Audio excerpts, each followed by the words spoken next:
আজকের ভিডিওটি হচ্ছে পুরুষ ভাইদের জন্য। যে সকল পুরুষ ভাইরা বিশেষ করে নারী মহলে গেলে অল্পেতেই দুর্বল হয়ে পড়ে যায়, তারা কোনোভাবে আর দাঁড়িয়ে থাকতে পারে না।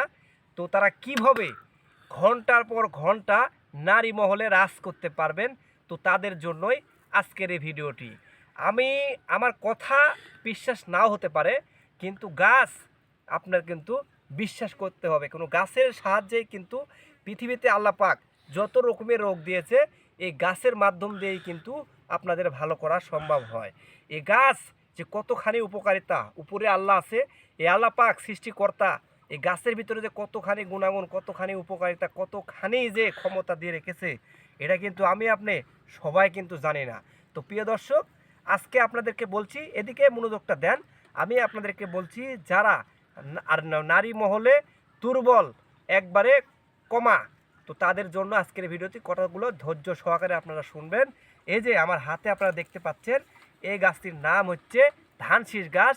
কেউ বলে আপাং গাছ, কেউ বলে ধানশীষ গাছ, কেউ বলে আপাং গাছ। এই দেখতে পাচ্ছেন নম্বর নম্বর শীষালা, নম্বর নম্বর শীষালা। তো আপনারা কি করবেন, নারী মহলে রাজ করতে হলে এই যে এই ধানশীষ গাছের আপনারা এই যে শিকড়টা আছে না, এই যে শিকড় আপনারা দেখতে পাচ্ছেন, এই যে শিকড়, এই ধানশীষ গাছের যে শিকড়, এই শিকড়টা আপনাদেরকে সংগ্রহ করতে হবে। এই শিকড়টা যদি আপনারা সংগ্রহ করে, এই শিকড়টা আমি আপনাদেরকে দেখাই দিই। এই শিকড়টা প্রতিদিন সকালবেলা বাসি মুখে উঠে আপনারা খুঁজে বের করবেন।